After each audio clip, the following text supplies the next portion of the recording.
Holding on feels loyal, it feels safe, it feels like the proof of love, the anchor of strength. We tell ourselves that if we just keep our grip a little tighter, we'll preserve what matters most. We clutch the objects, the roles, the people, the memories, because somewhere inside we believe that loosening even a little means betrayal. I've lived that story. I know the weight of it in my bones. After my partner died, I left her clothes folded neatly in the drawers. Year after year, they sat untouched. I couldn't bear to move them, couldn't bear to let them go. Every morning I'd open the drawer, smell the faint trace of her still in the fabric, and close it again quickly, as though I had stolen a forbidden glimpse of her presence. I told myself it was loyalty, that keeping them was a way of keeping her.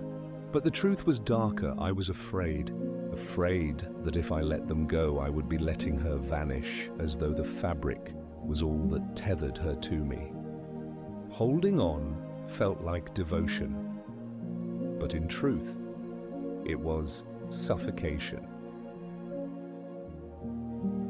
There is an old image that lives in me, a tree in autumn, its leaves turning gold, then brown, then drifting loose into the wind. The tree does not panic when the leaves fall. It does not resist. It does not clutch each one in fear of betrayal. It releases because releases its rhythm. And in that release, it is not diminished, but prepared. Prepared for winter, prepared for spring. Why do we resist the very rhythm nature lives by?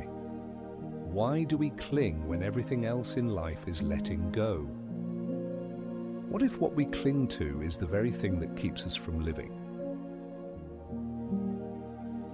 This is the question I circle tonight as the road winds beneath me. Leaves scatter across the windshield in the beam of the headlights, each one falling as it must, carried by the wind that does not ask permission.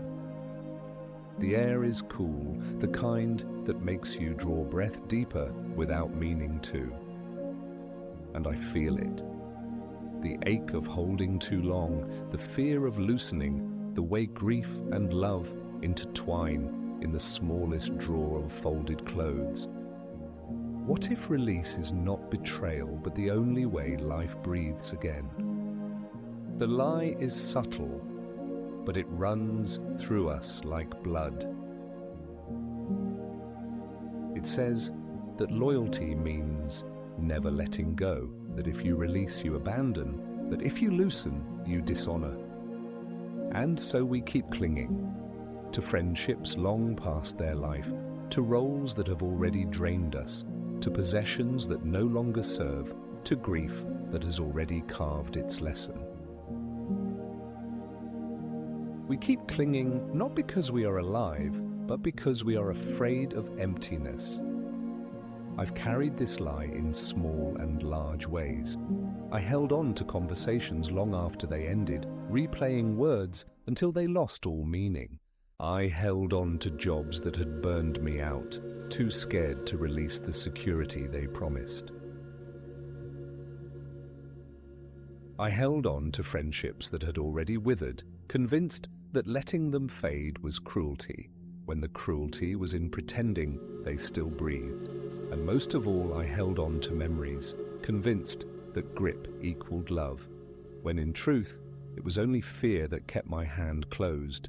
But clinging suffocates, it strangles what it loves. When you hold someone too tightly, they cannot breathe. When you clutch too hard to yesterday, you crush tomorrow before it arrives. When you hoard objects, you bury yourself under weight that no longer carries life. The lie told me that letting go meant abandonment.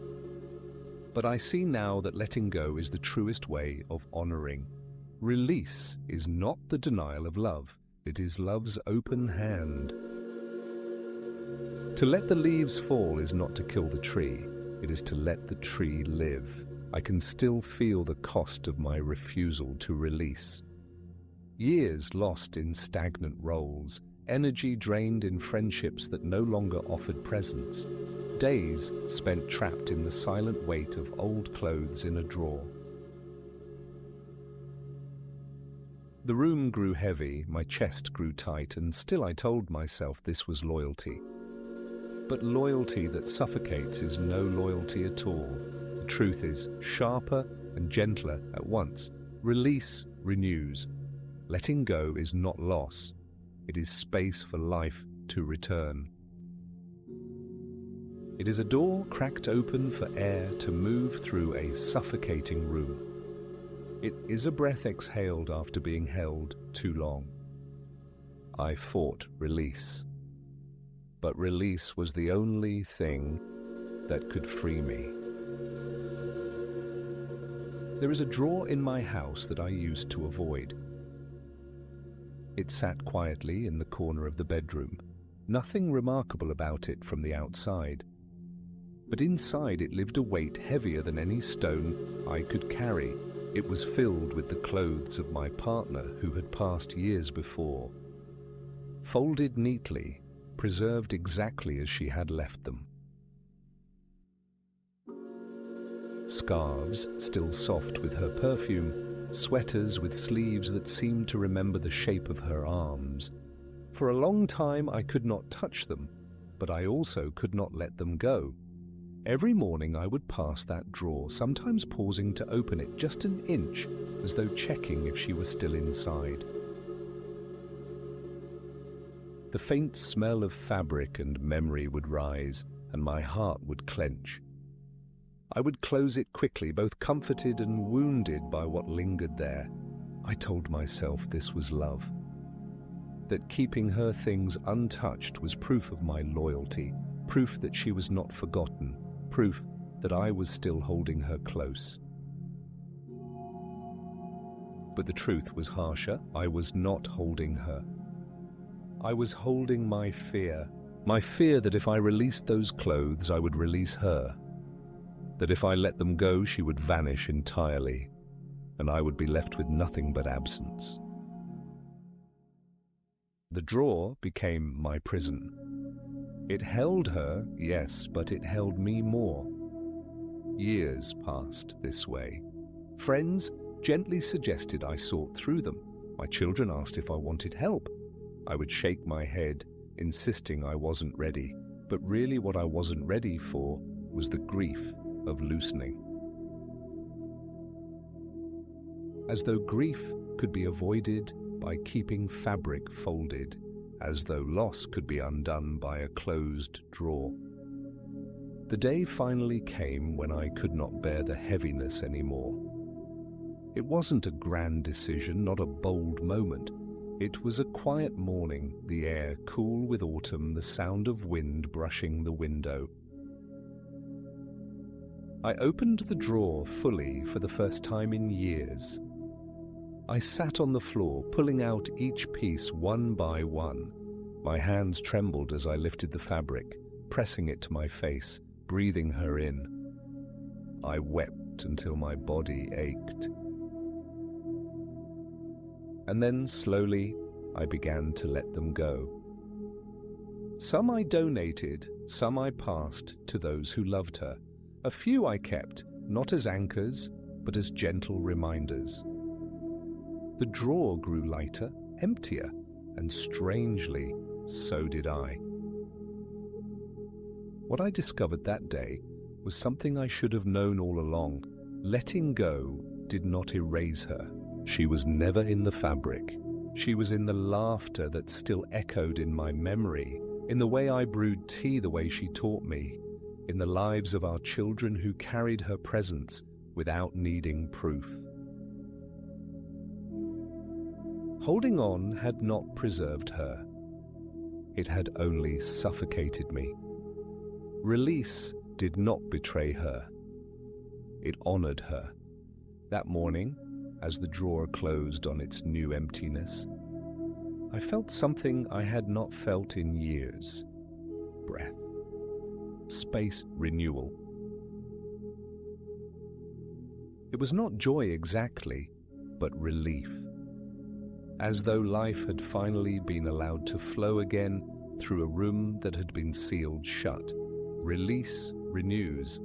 I learned that on the floor of a bedroom surrounded by fabric and tears. And I have carried that lesson since. The more I lived with that memory, the more I began to see how release works everywhere in life. Nature tells the story every season. Trees release their leaves not as failure, but as wisdom. They do not clutch in panic when autumn comes. They let go because they know that letting go prepares them for what is next. The release looks like a loss, but it is a renewal in disguise. We humans resist what the trees accept. We tell ourselves that clinging is loyalty, that tightening our grip is strength, but the truth is plainer. Grip strangles what it loves. The tighter we hold, the quicker life withers. Love suffocated is not preserved, it is slowly erased. I began to notice the many ways I had done this, holding on to friendships long after they had stopped breathing, convinced that ending them would mean betrayal, clinging to roles that no longer gave life, because I was too afraid of the emptiness that comes with release. Even in grief, I confused holding on with devotion, when in fact the most devoted act was to let go. And so I wrestled with the contradiction. Why does release feel like loss when it is the only way life returns? Why does loosening feel like betrayal when it is the deepest form of love? Perhaps because clinging comes from fear. Fear that if we let go, nothing will remain. But life has shown me again and again. Something always remains. The essence, the memory, the presence woven into us does not vanish with release. In fact, only in release can we finally see what endures. I began to think of it differently. Release is not abandonment. Release is love with open hands. Release says, "You mattered so much that I will not suffocate you in my grasp. You mattered so much that I will let you continue in the form you need, not in the form I demand." Release is not the denial of love, it is the completion of it. And perhaps this is why clinging suffocates. Because what we are truly gripping is not the person, not the role, not the memory, but our fear. And fear cannot sustain life. Fear only strangles it. There is a line I wrote in my journal after that day with the drawer. Release is not loss. It is space for life. Those words return to me now like a refrain. Space for life to breathe again. Space for love to expand beyond the cage of possession. Space for grief to soften into memory instead of sharpening into chains. The world is filled with endings we resist. Friendships that drift. Seasons that turn. Bodies that age. Love that changes shape. We cannot stop any of it. Our grip cannot halt the leaves from falling. Our grip cannot keep winter from coming. Our grip cannot hold back time. But we can choose whether to suffocate ourselves in resistance or breathe in the renewal that release brings. I no longer see release as failure. I see it as the most faithful act of love. To open your hand and let life breathe again, that is courage. That is devotion. That is survival. When I look back now, what strikes me most is not the grief itself, but the weight of the grip I carried. I thought I was protecting love by holding on, but really I was strangling it. The clothes in that drawer, the friendships I refused to let fade, the memories I replayed until they were brittle. All of it was less about devotion and more about fear. Fear that without clinging, life would vanish.